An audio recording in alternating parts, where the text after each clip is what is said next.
Ladies and gentlemen, hit subscribe to this channel right now. To my super chat, thank you. Politico, CNN, latest Trump administration news ahead of the EP files release.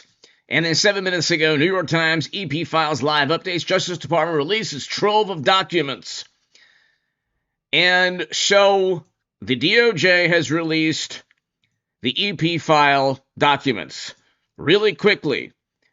Jeffrey Epp donated to Democrats, primarily Democrats. He was a Democratic donor. This is an ABC News article. He gave $20,000 to Hillary Clinton, not to Donald Trump. He gave $22,000. Well, he gave to John Kerry. He was a Democratic donor. He gave to Bill Clinton. He gave $22,000 to Chuck Schumer. So he gave $20,000 to Hillary Clinton, $22,000 to Chuck Schumer. This is an ABC News article. He gave $8,100 to Congresswoman Plaskett, Democrat from the Virgin Islands. He gave $50,000 to Bill Richardson, ABC News. I'm not making it up. He was a Democratic donor. This is a Democratic scandal. You have Democrats resigning, and you had Democrats covering for him almost certainly in New York and elsewhere. He gave $139,000 to Democrats from 89 to 03 and only $18,000 to Republicans. But they were the type of never Trump Republicans, not the populist Trump Republicans. Very different. He gave $77,000 to a whole bunch of Democrats as well. He gave to the DNC. And, what's this? CNN. Manhattan DA's office asked the judge to lower Jeffrey Epps' status, offender status. Cyrus Vance's office sought reduced offender status in New York Times 2019. Why would New York Democrats in the Attorney General's office want to lower the offender status of a Democratic donor? Vox, the state of New York protected Jeffrey Epp, not his victims. So this is common knowledge. It's common knowledge that he was a Democratic donor. And he not only ties to Democrats, but he was literally texting Congresswoman Plaskett, literally texting her real time. These are the texts. Then we'll get to the trove of documents released today. Hit subscribe to my super chat. Thank you. Epstein was, and this is incredible, feeding questions to Virgin Island delegate Stacey Plaskett. In fact, let's dive into their correspondence over at the Wall. This was compiled very well by the Washington Post. On a morning of a hearing where the House was questioning Michael Cohen, Plaskett was communicating with Jeffrey Epstein. To be clear, this is years and years after he was convicted in 2008 of soliciting a minor.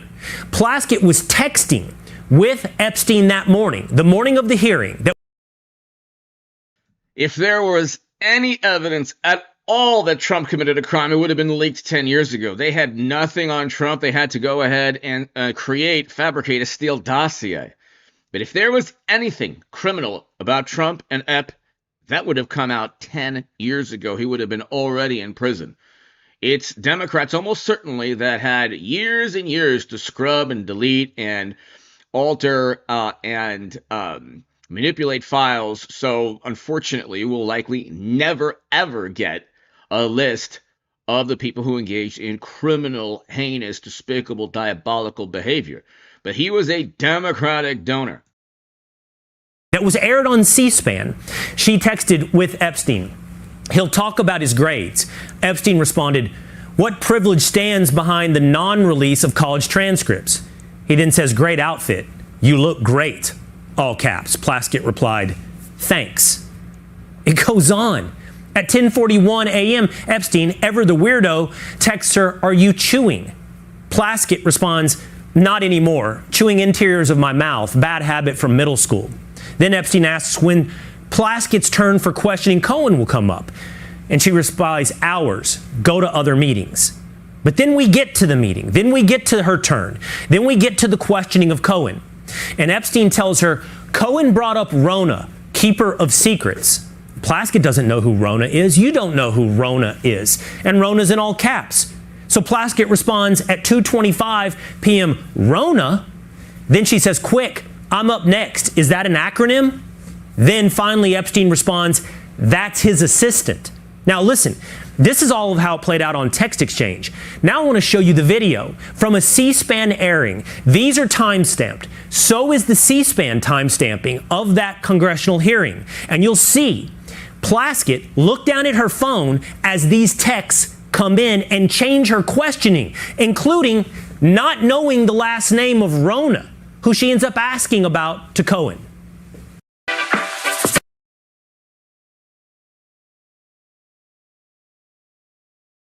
Mr. Weisenberg and other individuals, Ms. Rona. Who are those individuals? Is Ms. Rona, what is Ms. Rona's position? Rona Graff is Mr. Trump's executive assistant. And would she be able to corroborate many of the statements that you've made here? Yes, her office is directly next to his, and she's involved in a lot. Time-stamped right there. In that moment, another text from Epstein. What does he tell Plaskett? Good job. Most recently, staff at the Texas federal prison camp housing Epstein associate Ghislaine Maxwell, well, they've been fired for leaking emails between Maxwell and one of her lawyers. Who did they leak them to? Maryland Democrat Jamie Raskin. And this, by the way, is while James Comey's defense team is stating that evidence was not obtained legally. You can't make this up. As Jamie Raskin is potentially illegally obtaining evidence, that only points to Democrats. So anyway, the files were released today, but let's continue. I just want to kind of give people a background as to what this is all about. In which she described the cushy conditions there. This is from the New York Post. The emails from Maxwell, 63, were published by NBC News November 8th. The following Monday, Raskin fired off a letter to President Trump claiming that a whistleblower had told Maxwell that he was preparing a commutation application for your administration to review, undoubtedly coming to you for direct consideration. You see, the great irony here is that as Democrats try to draw a connection between Epstein and Donald Trump, they keep linking themselves to Epstein instead. And while another reality reveals itself, Epstein had quite the resentment, of course, toward President Trump. The dog that hasn't barked is Trump. What do you think he's referring to? Well, I think Jeffrey Epstein is referring to the fact that he believes that Donald Trump talked to Michael Ryder, who was the Palm Beach police chief in 2004, and began the first investigation into Jeffrey Epstein. I suspect that Jeffrey Epstein, in his conversation or email with Maxwell, was saying he was 75% there, believing that Trump might have been the whistleblower at the time.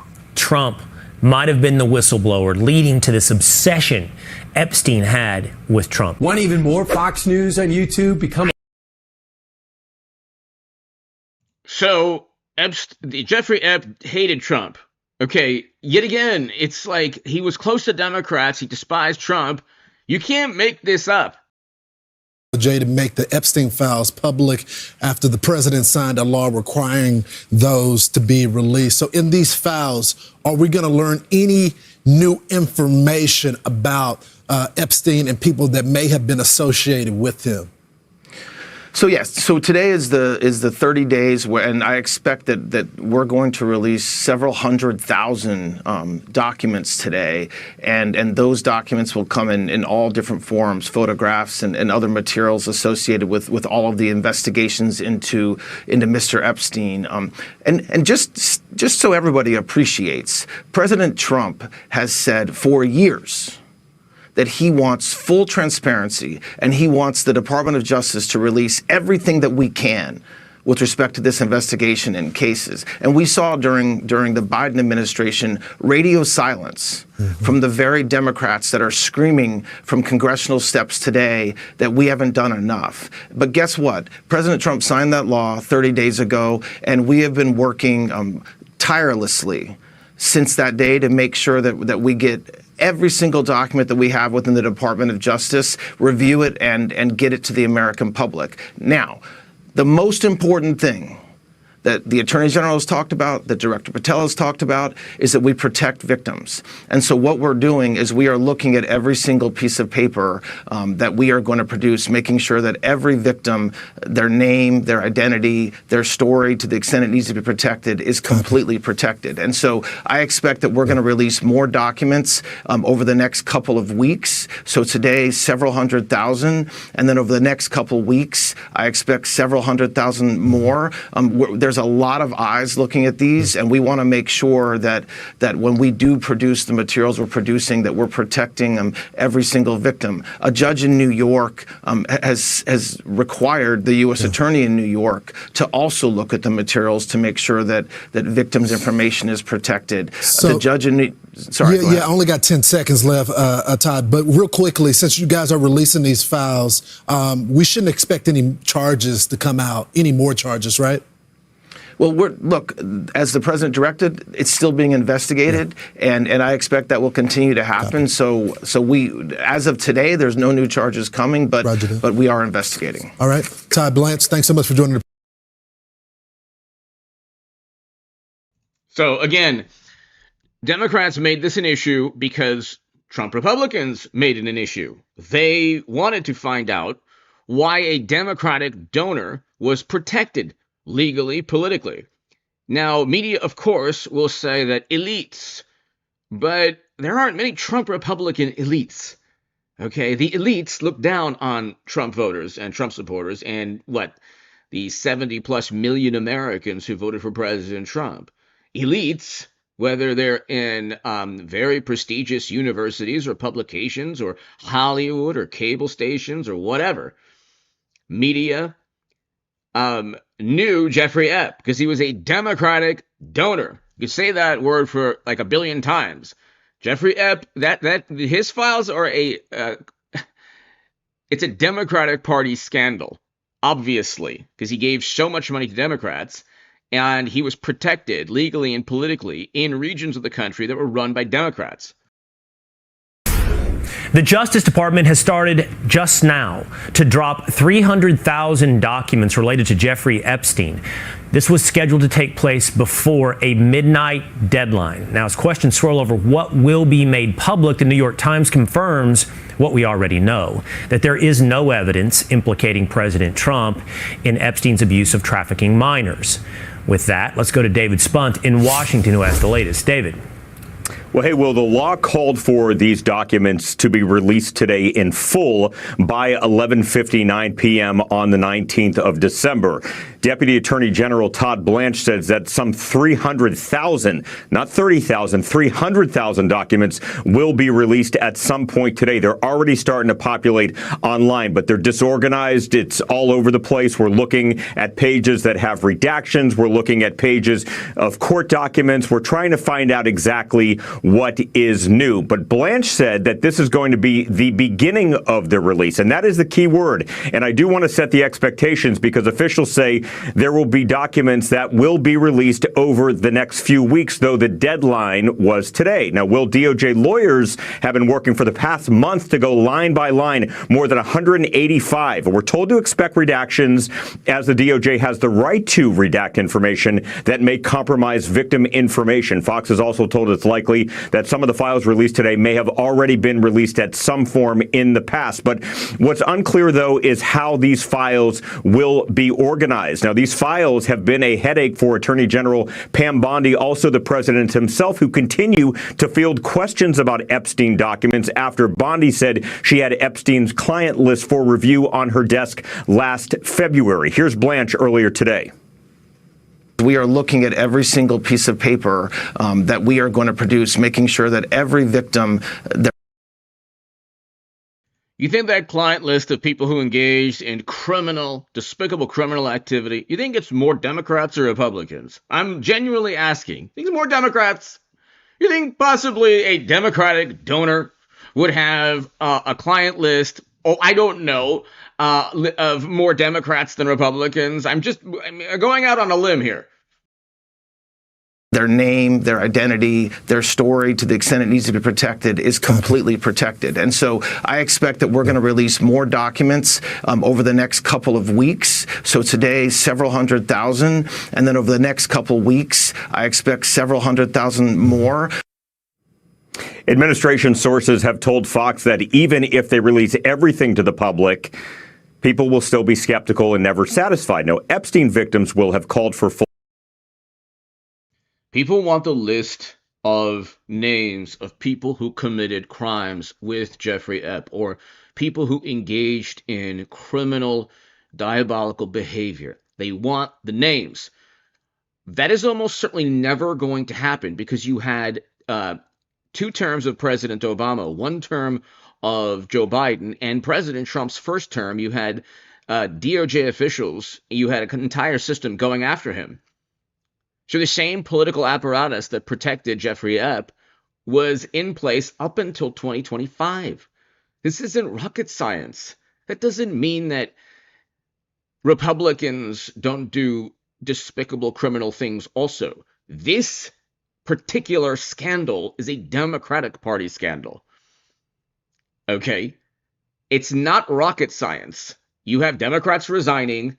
You have Democrats texting him real time during congressional hearings. You have Democrats taking hundreds of thousands of dollars from him because he was a donor who got something in return. Why do people give money to politicians? Why do billionaires give money to politicians? To receive some kind of benefit, whether it's political or legal or financial in nature. This isn't rocket science. If he gave all of that money to Trump or Trump Republicans, you better believe they would say, oh my God, look, it's simple. Look at the money trail. Full transparency as long as victim information is protected. But Democrats on Capitol Hill have already threatened legal action if all of the documents are not out tonight by midnight. But you heard 300,000 today and possibly several hundred. They're threatening legal action, knowing very well that no documents will implicate anyone with criminal activity. That's why Democrats care so much. They know almost certainly that all of the criminal behavior that almost certainly is linked to mostly Democratic Party politicians, almost certainly has been erased from history. 100,000 more over the next few days. So they're just getting released right now.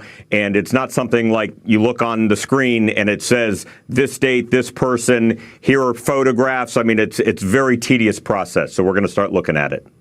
Well, I know it just dropped, David, and I know that's 300,000 documents for you to begin to make your way through. So we're going to release you to do that. And when you have the latest, we'd love for you to bring it back with us here today. Thank you, David.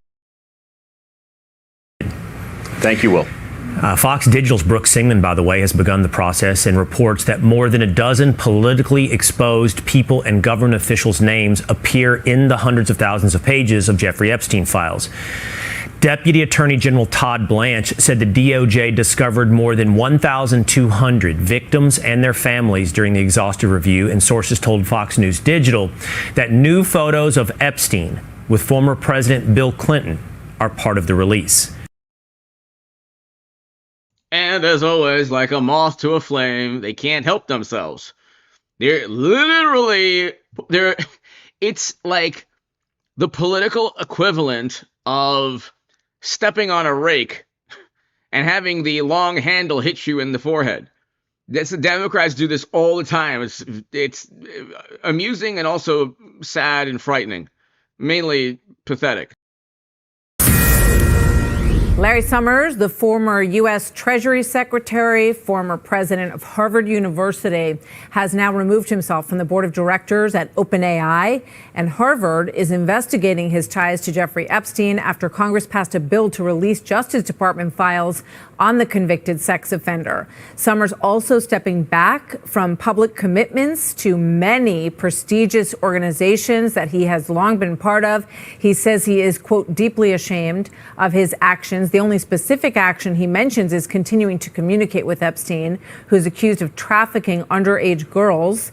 His accomplice in that is in prison, Ghislaine Maxwell, but a lot more info could be spilling out into the public very soon. National correspondent Brian Yennis reports live here in New York. Hi, Brian. Hi, Martha. Well, Larry Summers not only has resigned from the board of ChatGPT's OpenAI amid the Epstein scandal, but Fox confirms he's also stepping down from the board of directors of the Center for American Progress, the Center for Global Development, the Peterson Institute for International Economics, and the advisory councils of the Yale Budget Club and the Brookings Institute. The New York Times and Bloomberg are also dropping Summers. Summers is a member of affiliated with more than a dozen organizations. His influence runs deep as the former Treasury Secretary under President Bill Clinton and as a former president of Harvard University. Summers is still, though, a professor at Harvard University, at least for now. Harvard is launching a new investigation into Summers and his wife, Professor Elisa New, who solicited donations from convicted child sex offender Jeffrey Epstein. Harvard tells Fox, quote, "The university is conducting a review of information concerning individuals at Harvard included in the newly released Jeffrey Epstein documents to evaluate what actions may be warranted." This all comes after House Oversight Republicans released years of email exchanges between Epstein and Summers that reportedly continued through 2019, a day before Epstein was arrested. So Summers was allegedly asking Jeffrey Epstein, for dating advice, if you could believe that. Okay, I mean, you can't make it up. You have one former top Democratic Party official asking him for dating advice, allegedly. You have one congresswoman literally texting him. Hakeem Jeffries his campaign solicited donations from Jeffrey Epstein. I mean, you can't make any of this up. It all points to Democrats. Unbelievable. Over federal sex trafficking charges. In some of those messages, Summers reportedly sought advice from Epstein in pursuing a romantic relationship with a woman he described as a mentee. In one message, Epstein described himself as Summers', quote, wingman. Summers, Professor Summers, that is, spoke to students yesterday and apologized in class. Listen. You will have seen my statement of regret, expressing my shame with respect to what I did in communication with Mr. Epstein, and that I've said that I'm going to step back from public activities for a time, but I think it's very important to fulfill my teaching obligations. And so, with your permission, we're going to go forward and talk about the material in the class. And just moments ago, Martha, Larry Summers has resigned from Santander's International Advisory Board, the spokesperson says. So this continues. So you have Larry Summers resigning, and oh, by the way, the Clintons have now done everything possible to circumvent a deposition. So they risk indictment, both of them. This is probably more of a scandal linked to the former president, not Madam Secretary. She has her own private servers with top secret intel and everything else. But anyway, let's continue. Hit subscribe if you're new. Mr. Chairman, good to see you. Thank you so much for being here. Good morning, Maria. I want to first talk about these subpoenas to Hillary and Bill Clinton. When are you expecting them to come in to testify under oath? Summer's wrapping up, and live.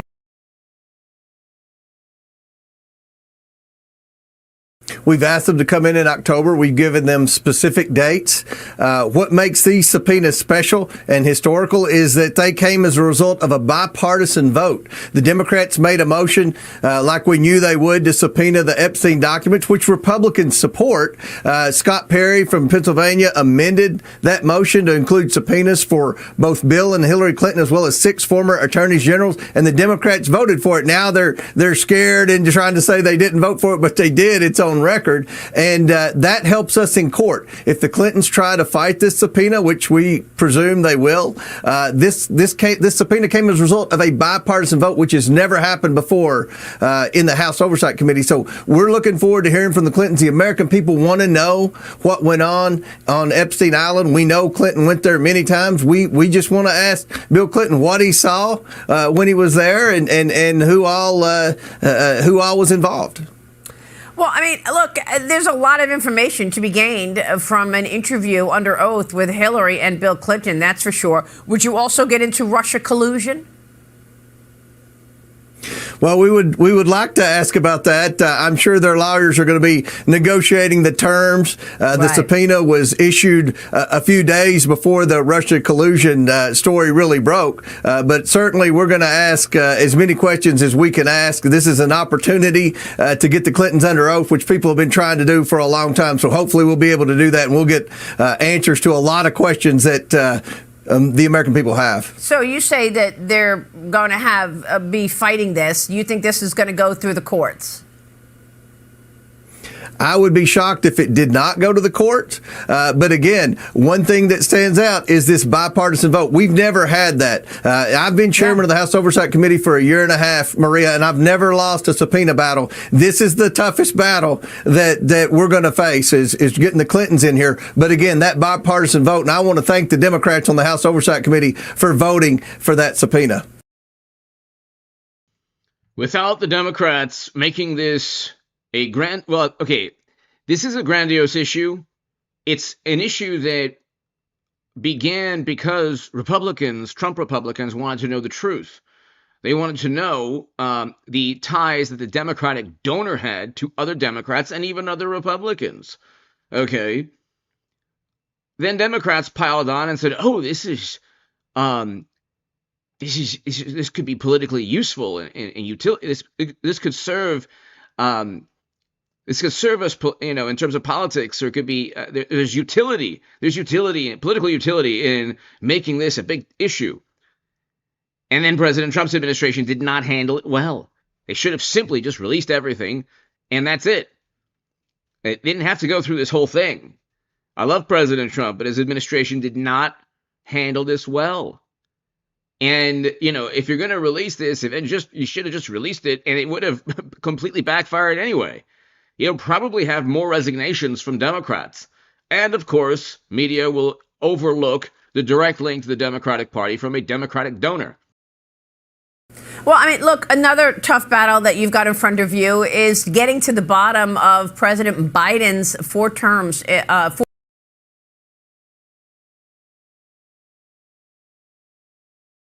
Now, this is really interesting from Congressman Comer, James Comer, House Oversight. I've taken to the floor today to respond to Minority Leader Hakeem Jeffries calling me a, quote, stone-cold liar during a press conference defending the recent discovery of Democrats' communication with convicted sex offender Jeffrey Epstein. And I bring with me something that he and many of his fellow Democrats like Jamie Raskin, Jasmine Crockett, and Stacey Plaskett apparently detest. And that is a thing called evidence. Tuesday, I gave a speech on the House floor detailing my House Oversight Committee's good work to date on our Epstein investigation. After all, Hakeem Jeffries, the Democrats in Congress, and your allies in the corporate media have been demanding a full release of the Epstein documents for months, including all the documents from the Epstein estate. So without hesitation, I subpoenaed all of the Jeffrey Epstein estate documents because I, as well as my Republican colleagues on the House Oversight Committee, we want to know what really happened, what went on, who was involved in these unspeakable crimes. We want justice for the survivors. That's why we're doing this investigation. So House Oversight obtained over 30,000 pages of documents from the estate. Unlike the Democrats who only released 10 of those over 30,000 pages of documents. Republicans on the House Oversight Committee released every single document on the website for the American people to see. Democrats and many in the media were anxiously clutching their pearls in anticipation of potential dirt on President Trump. In the end, after full transparency by the Republicans on the Oversight Committee, there was nothing new about the president's former relationship with Epstein, and certainly nothing scandalous. But we did find two sitting Democrat members of Congress had communication with Epstein. First, it's been highly reported and debated about Congresswoman Stacey Plaskett texting during an Oversight Committee hearing with Jeffrey Epstein while trying to conspire with him to hurt or embarrass Donald Trump. But according to Jamie Raskin, that was okay because Mr. Epstein was her constituent. They had the audacity. I mean, it's like this, the lack of self-awareness is unbelievable. They had the audacity because Jeffrey Epps had the island that he was committing, atrocious crimes on within the Virgin Islands, okay, in that geographic region. And Congresswoman Plaskett was, that's where she's from. That's the region, in Congress she represents. That she said, well, he's a constituent. Like, he's a constituent. He's a Democratic donor. It's not like some old lady calling and saying, I want to vote on that tax bill. Or, I want to donate a little money to a candidate. It's like, no, not that type of constituent, just a regular person wanting to speak to his or her elected representative. No. You could call him a constituent. Yeah, he had an island, literally had an island committing despicable crimes. So I guess you could call that person a constituent. I mean, wouldn't you want to, not double down on that? Not shed a spotlight on the fact that he actually was a constituent of a Democrat? How embarrassing a rationale is that?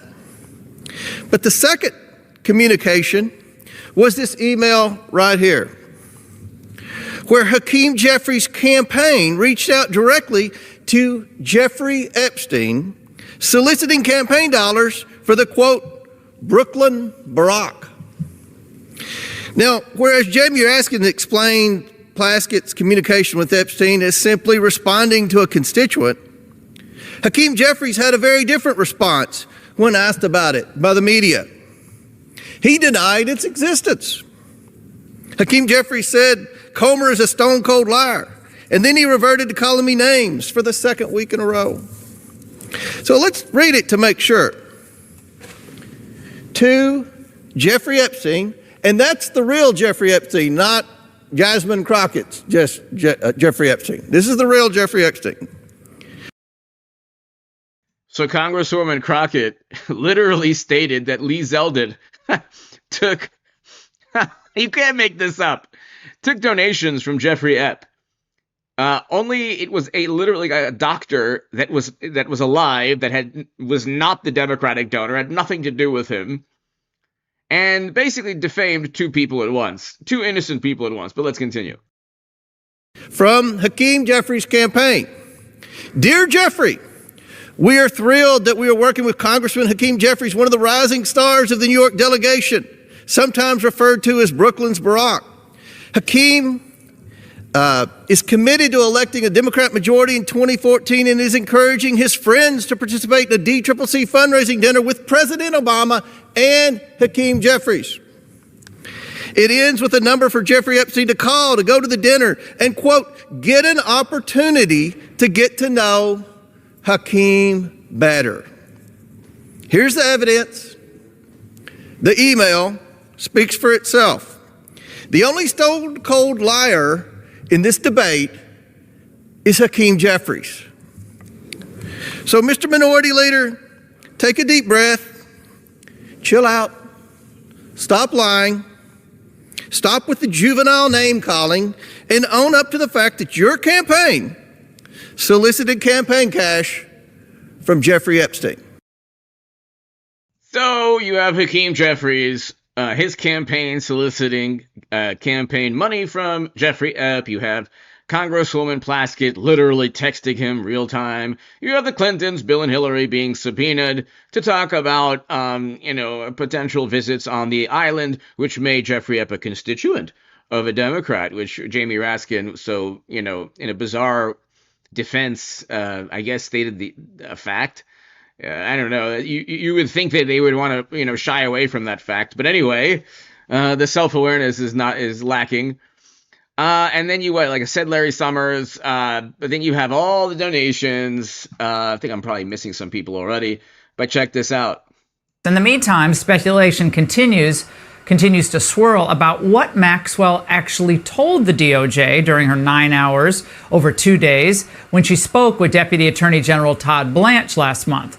Well, Ghislaine Maxwell, according to reports, said nothing during the interview that would be harmful to President Donald Trump, telling Blanche that Trump had never done anything in her presence that would have caused concern, according to sources familiar with what Maxwell said. That's from ABC. It's interesting. But that wasn't all the Epstein news out there today. The House Oversight Committee issued a flurry of subpoenas in the matter, and the recipients are familiar figures. Here to discuss is House Oversight Chair James Comer. Congressman, is the Oversight Committee prepared to enter into a legal battle with the DOJ over the Epstein files? You guys want the Clintons to tell us what they know about this, and many others. We'll put up the list again so everyone can see. Yeah, we're going to do what we said we would do, and what I think the American people want. We're going to get the truth to the American people. I don't think we'll have to put up a fight with the Department of Justice because President Trump has said he's going to release the Epstein files. I take him at his word. Our House Oversight Committee had a subcommittee meeting the last week in August when we were in Washington, and they voted in a bipartisan manner, not only to subpoena the Epstein files, but also to subpoena a whole list of people that were supposedly involved in some form or fashion with the Epstein investigation, including 6 former attorneys general, as well as, of course, Bill and Hillary Clinton. So we're serious about this. The media has tried to make it out that Republicans didn't want to get to the bottom of this. The Republicans didn't want to be transparent. I can assure you Republicans want transparency more than Democrats, and we're going to do our job. We're going to provide oversight, and I think that we've got an administration that wants to be transparent. So I'm anxious to get started with this, and hopefully we'll be bringing people in very soon to depose them and interview them. Well, the Clintons aren't going to be deposed. I mean, they're going to fight this till the last man standing here. I mean, if you don't think federal subpoena of Hillary Clinton's going to matter, I mean, she bleached her blackberries or had her staff do it. Well, it's going to be difficult. There have been 2 presidents in the last century that have been subpoenaed by Congress. I believe that was Harry Truman and Donald Trump, and neither ended up testifying in front of Congress. But we're going to do everything we can. This is different because this subpoena was the direct result. The Clintons' lawyers are going to try to whittle down the questions to is Jeffrey Epps a human being? And then Bill and Hillary will be like, yes. And then the lawyer will be like, that's enough. My client has said enough. We have to go. That's the extent of what they want. But they're testifying. They're under oath in a deposition because Democrats made this an issue. After they had 10 plus years to scrub every single file. The entire planet wants to know who committed those crimes with Jeffrey Epps. Unfortunately, the same people who committed those crimes are almost certainly the same people who went after Trump. It's like all of the direct ties to Jeffrey Epps, from money to communication to being friends, are primarily Democrats. We know ultimately that Jeffrey Epps despised Trump. Okay, that's like actually a good thing. You want to be despised by despicable people. You don't want them to be your friend. But he was the friend of Democrats. Anyway, let's continue. result of a committee vote, and it was a bipartisan committee vote. The Democrats made a motion in the Oversight Subcommittee to subpoena the Epstein documents, and then Scott Perry from Pennsylvania, a good Republican member, he amended their motion to include subpoenaing the Clintons as well as all the attorneys general who were involved in the Epstein investigation, and the Democrats voted for it. I don't know that they realized what they voted for, but they voted for a subpoena for the Clintons, and because it was voted on by Congress in a bipartisan manner, I think that'll have good standing in court. All right, well, Congressman, other huge news. President Trump is threatening a federal takeover of Washington, D.C.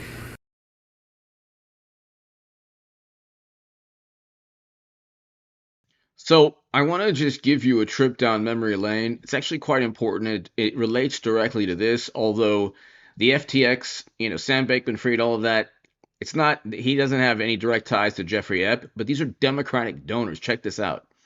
Right? Sam Bankman-Fried, the second biggest donor to the Democrats behind only George Soros. So the question is, anytime somebody who's a big donor gets in big trouble, people on Capitol Hill and administrations give the money back.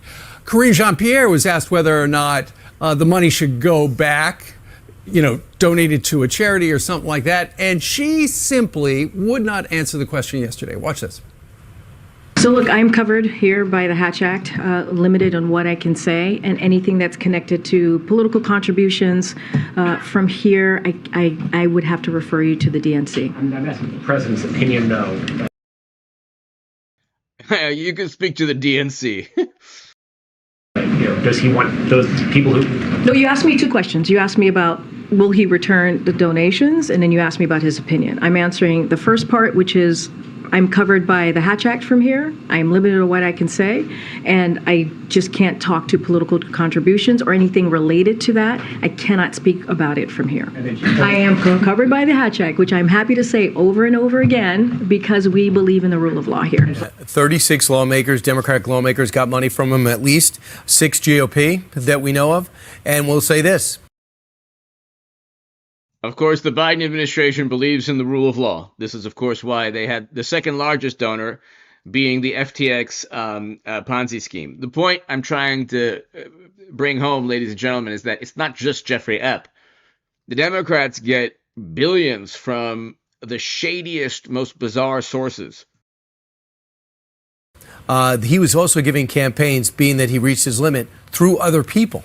So he was violating campaign finance laws for the benefit of Democrats. And AOC is among the lawmakers who said, I think they should give the money back. But here's the thing. The money he gave to the Democrats is money he stole from the customers. So that money went right into their pockets. She kept saying the Hatch Act. Look, we're talking about campaigns that have already happened.